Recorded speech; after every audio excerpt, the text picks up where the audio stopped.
ఈ వీడియోని చివరి వరకు చూడండి. మనకు జరిగే ప్రతి బాధకి ఒక ఆన్సర్ దొరకొచ్చు. ఒక చిన్న గ్రామంలో శివయ్య అనే ఒక సాధారణ మనిషి ఉండేవాడు. అతనికి పెద్దగా చదువు లేదు, డబ్బు లేదు, గొప్ప స్థానము లేదు. కానీ ఒక్కటి మాత్రం ఉండేది, శివుడిపై నమ్మకం. ప్రతిరోజు ఉదయం లేచి శివలింగం ముందు నిలబడి, శివయ్య నువ్వు నాతోనే ఉండు అని చెప్పి తన పనికి తను వెళ్ళేవాడు. ఒక రోజు అతని జీవితంలో వరుసగా కష్టాలు వచ్చాయి. పని పోయింది, డబ్బు అయిపోయింది, ఇంట్లో సమస్యలు మొదలయ్యాయి. ఆ రాత్రి శివయ్య శివలింగం ముందు కూర్చొని అడిగాడు, స్వామి, ఇన్ని రోజులు నేను నమ్ముకున్నాను, ఇప్పుడు నువ్వెక్కడ ఉన్నావు?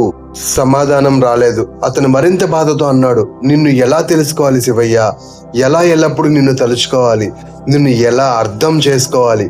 కష్టం వచ్చిన ప్రతిసారి నువ్వు నా పక్కనే ఉన్నావని ఎలా అనుభవించాలి? అలా అడుగుతూ అక్కడే నిద్రపోయాడు.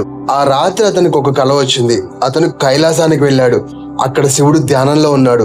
శివయ్య పరిగెత్తుకుంటూ వెళ్ళి శివుడి పాదాల దగ్గర కూర్చున్నాడు. స్వామి, నాకు 4 ప్రశ్నలు ఉన్నాయి. శివుడు చిరునవ్వు నవ్వాడు. అడుగు అన్నాడు.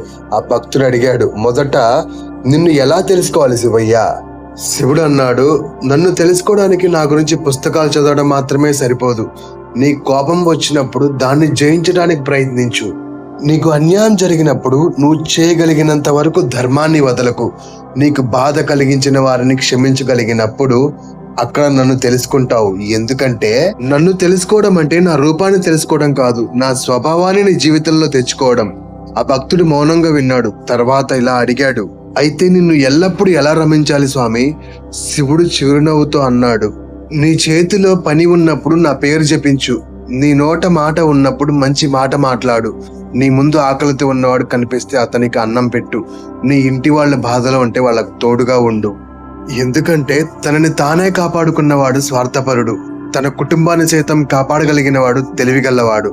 అందరినీ తన కుటుంబంగా భావించిన వాడే మనిషి.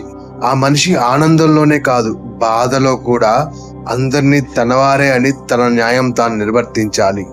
పూజ చేసేటప్పుడు మాత్రమే నన్ను గుర్తు చేసుకుంటే నేను నీ దేవుడిని అవుతాను. కానీ నీ ప్రతి పనిలో నన్ను గుర్తు చేసుకుంటే నేనే నీ జీవితమైపోతాను.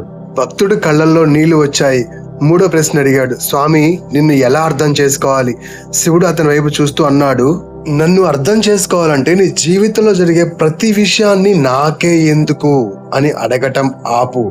కొన్ని తలుపులు మూసుకుంటాయి. అవి ఎందుకో తెలుసా? నీకోసం మరో దారి తెరుచుకోవడానికే. అలాగే కొన్ని మనుషులు దూరం అవుతారు నీ మనసు తన బలాన్ని తెలుసుకోవడానికి. కొన్ని బాధలు వస్తాయి నీ లోపల దాగి ఉన్న ధైర్యాన్ని బయటకు తీసేందుకు. అలాగే నేను నీ జీవితంలోకి వచ్చి ప్రతి కష్టాన్ని తొలగించను. కొన్నిసార్లు ఆ కష్టాన్ని దాటే శక్తిగా నీలో నిలబడతాను. ఎందుకంటే కర్మ నేను, కర్మ ఫలితం కూడా నేనే. జీవితం నేను, జీవితపు రుచులు నేనే. బంధం నేనే, అనుబంధము నేనే. సమయం వచ్చినప్పుడు అన్నిటినీ తుంచి తీసుకెళ్లేది నేనే. నువ్వు చేయవలసినది నీ న్యాయం, నీ ధర్మం సవ్యంగా పాటించు. నీకు ఏమి ఇవ్వాలో ఎప్పుడు ఇవ్వాలో నాకు తెలియదా? నువ్వు సవ్యంగా ఉన్నా సవ్యంగా లేకపోయినా, నలుగురి కంటి నుంచి తప్పించుకున్నా నా నుండి తప్పించుకోలేవు కదా. మంచి కర్మ ఉన్నా చెడు కర్మ ఉన్నా భరించవలసింది నువ్వే, గుర్తుంచుకో. ఆ భక్తుడు చివరిగా అడిగాడు, అయితే స్వామి, కష్టం వచ్చిన ప్రతిసారి నువ్వు నా పక్కనే ఉన్నావని నేను ఎలా అనుభవించాలి? శివుడు లేచి అతని దగ్గరకు వచ్చాడు. శివయ్య అతని భుజాన్ని నిమురుతూ ఇలా చెప్పాడు, నీకు భయం వేసినప్పుడు శివుడు నన్ను కాపాడతాడా అని అడగకు. శివుడు నాతో ఉన్నాడు, అయితే నేనెందుకు భయపడాలని అడుగు. ఆ భక్తుడు శివుడి వైపు చూశాడు. శివుడు మెల్లగా అన్నాడు, నన్ను బయట వెతకకు. నీకు ధైర్యం వచ్చినప్పుడు నేను అక్కడే ఉన్నాను. నువ్వు తప్పు చేయబోతూ ఆగిపోయినప్పుడు కూడా నేను అక్కడే ఉన్నాను. ఎవరూ లేరని అనిపించినా నువ్వు మళ్ళీ లేచి నిలబడినప్పుడు నేను అక్కడే ఉన్నాను. నీ కళ్ళల్లో కన్నీళ్లు ఉన్నా, నీ నోట ఓం నమ శివాయ వచ్చినప్పుడు కూడా నేను అక్కడే ఉన్నాను. నువ్వు నీ మనసులో నన్ను అనుభవించడానికి నాకు కనిపించాల్సిన అవసరం కూడా లేదు. నీ గుండె నన్ను నమ్మటం మొదలు పెడితే చాలు, నేను నీ పక్కనే, నీలోనే నీనే నడిపించుకుంటూ ఉంటాను. ఆ భక్తుడు ఒక్కసారిగా మేలుకున్నాడు. ఉదయం అయింది. అతను వెంటనే శివలింగం దగ్గరికి వెళ్ళాడు.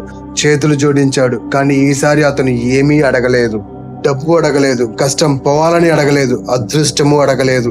కేవలం చిరునవ్వుతో అన్నాడు, శివయ్య, నువ్వు నా కష్టాలు తీసుకెళ్ళకపోయినా పర్లేదు, నన్ను నడిపించే వాడివే నువ్వు. ఇంకా నాకు ఎందుకు భయం తండ్రి? ఎందుకంటే నువ్వు నాతో ఉన్నావని నమ్మిన రోజే నా భయం నన్ను విడిచిపెట్టింది. ఆ రోజు నుంచి అతని జీవితం మొత్తం మారిపోయింది.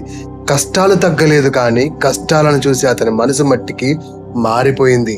అతను అర్థం చేసుకున్నాడు, శివుడిని తెలుసుకోవడం అంటే శివుడి గురించి తెలుసుకోవడం కాదు, శివుడిని రమ్మించడం అంటే ఎప్పుడు మాల పట్టుకొని కూర్చోవడం కాదు, శివుడిని అర్థం చేసుకోవడం అంటే ప్రతి పరిస్థితుల్లో ఆయన సంకల్పాన్ని నమ్మడం. శివుడిని అనుభవించడం అంటే నేను ఒంటరిగా లేను అనే ధైర్యంతో ప్రతిరోజు గడపటం.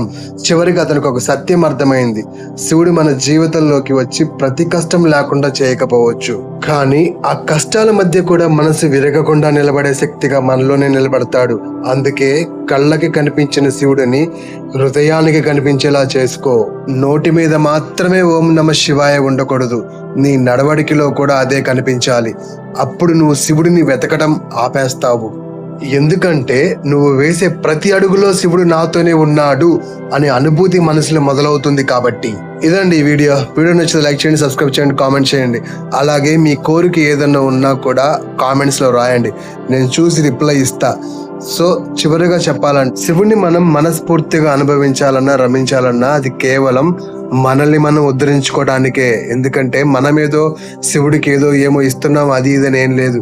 మనిషి అంటాడు, నువ్వేం చేసావరా అంటే కానికేసా, లేదంటే గుడి కట్టించా, లేదంటే లింగ దర్శనం చేసా, లేదంటే ఇంకా అది చేసా ఇది చేసా. ఎందుకు చేస్తున్నావు? శివుడు చేయమన్నాడా? లేదు కదా, మరి ఎందుకు చేస్తున్నావు? మన బ్రతుకుల్ని మనం ఉద్ధరించుకోవడానికే భగవద్ దర్శనం చేస్తున్నాం. ఓం నమ శివాయ, శివాయ నంబం.